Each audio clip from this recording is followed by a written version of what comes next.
Welcome to Fresh Talk News Channel. Today, we dive into the latest updates making headlines.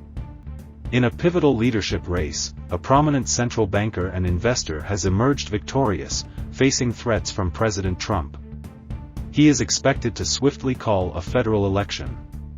Amid a generational crisis in Canada's relationship with the United States, the Liberal Party of Canada has chosen an unelected technocrat with extensive experience in financial markets to replace Justin Trudeau as party leader and the country's prime minister.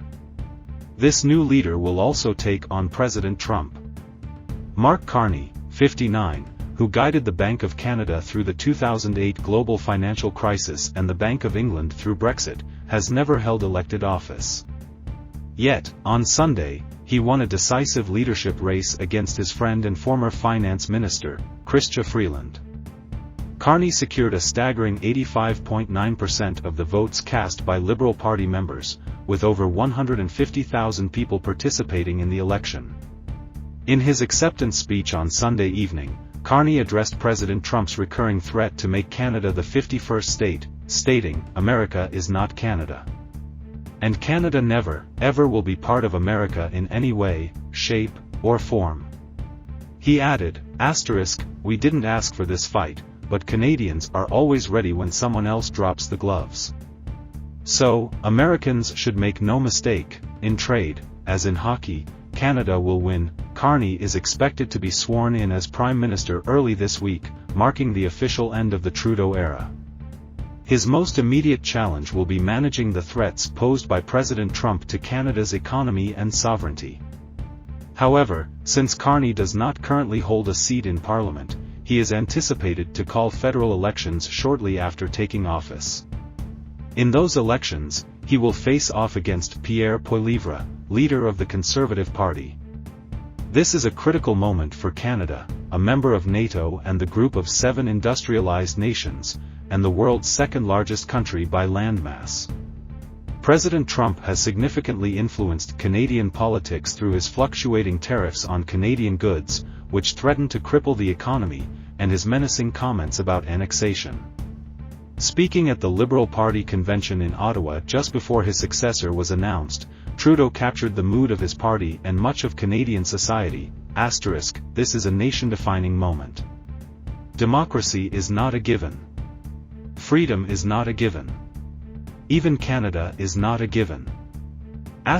Carney has expressed support for Canada's retaliatory tariffs, stating, "My government will keep our tariffs on until the Americans show us respect."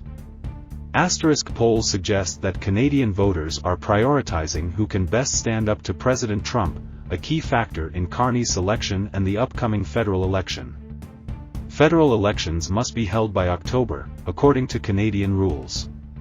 While the Conservative Party, led by Poilievre, had maintained a 20-point lead over the Liberals, the gap has narrowed since Trudeau announced his resignation and Trump escalated his actions against Canada. Recent polling indicates that most respondents would choose Carney over Poilievre if he leads the Liberal Party into the elections. Canadians also prefer Carney to negotiate with Trump over Poilievre, who has suffered a setback in polls due to perceptions of being ideologically aligned with Trump. On Sunday night, Carney shifted his focus to campaign rhetoric, attacking Poilievre as lacking real-world experience and being too admiring of Trump to effectively challenge him. "Donald Trump thinks he can weaken us with his plan to divide and conquer. Pierre Poilievre's plan will leave us divided and ready to be conquered," Carney said. Because a person who worships at the altar of Donald Trump will kneel before him, not stand up to him. Carney's experience as a technocrat in handling major crises may give him an edge over Poilievre, who, at 45, has spent his career in politics with limited experience outside Parliament. The Liberal Party establishment rallied around Carney's campaign against Freeland, a former top lieutenant of Trudeau's, whose resignation in December prompted Trudeau to step down. The Conservative Party views Carney as the greater threat, running negative ads targeting his personal wealth and investment decisions. A key question is whether Carney can sufficiently distance himself from Trudeau, whom he advised and was close to. Canadians are seeking change after a decade of Trudeau's leadership, and the Conservative Party has emphasized the personal and ideological ties between the two men. Beyond Trump, Canada faces numerous challenges, many of which voters blame on Trudeau. These include an affordability crisis, with housing and cost-of-living pressures overwhelming many Canadians.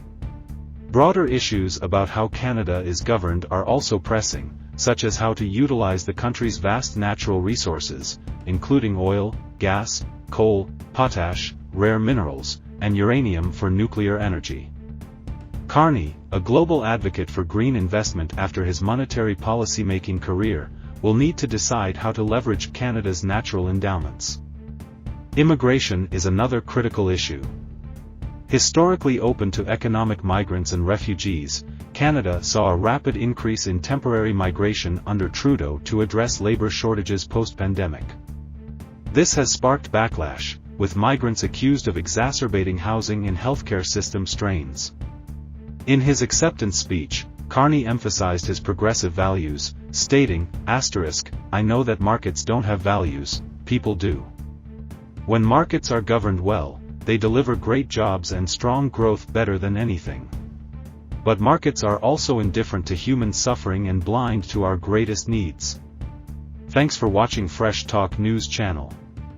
Don't forget to like and subscribe for more news and updates.